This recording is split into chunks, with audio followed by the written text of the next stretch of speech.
Ron DeSantis' first experience with the Iowa State Fair has been anything but midwestern nice.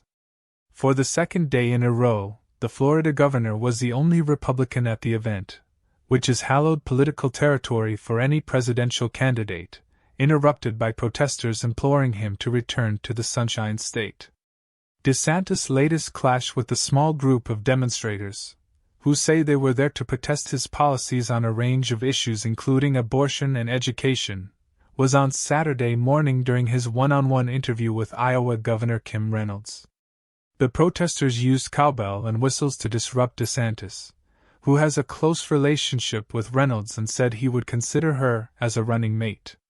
Two of DeSantis' rivals for the GOP nomination, Vivek Ramaswamy and Nikki Haley, were also interviewed by Reynolds, ahead of DeSantis, and neither faced any vocal opposition from the audience. "Hey, you know what? We're in Iowa," Reynolds told the protesters. "And in Iowa, we're Iowa nice. So, let's give everybody the opportunity to hear our candidates."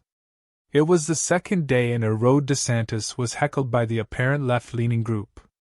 On Friday, they greeted DeSantis at the fair using a megaphone through which they chanted, "Ron DeFascist," and "putting fingers," in reference to a Daily Beast story that reported DeSantis ate a cup of pudding with his bare hands. "We're Iowa nice by nature," one of the protesters, Heather Ryan, told NBC News on Friday. "That's what we're known for. But I'm tired of being nice. I'm tired of getting trampled on for our rights, people like Ron DeSantis.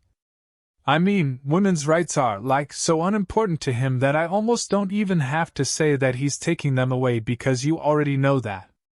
NBC News was unable to contact Ryan following the incident on Saturday, as she had been apprehended by authorities. DeSantis dismissed the protesters, telling reporters in Iowa, "People like this are why we lose as Americans." Reynolds' fair side chats with the GOP contenders have been friendly and formulaic, allowing each GOP contender to field a series of softball questions in front of grassroots Iowa Republicans who are set to play an outsized role in the GOP nominating contest. Most of her questions have steered away from any hint of controversy, including front-runner Donald Trump's multiple indictments. During his chat with Reynolds on Saturday, DeSantis reiterated his long-standing talking points, from Florida's response to the COVID-19 pandemic to parental rights and education. He also spoke about how he navigates having 3 small children on the campaign trail, as a plane flew overhead carrying a banner that read, "Be likable, Ron!" a reference to leaked video from debate preparation during his 2018 gubernatorial campaign where Florida Representative Matt Gaetz, a Republican who was a significant DeSantis advisor but now a Trump supporter, told DeSantis to be likable.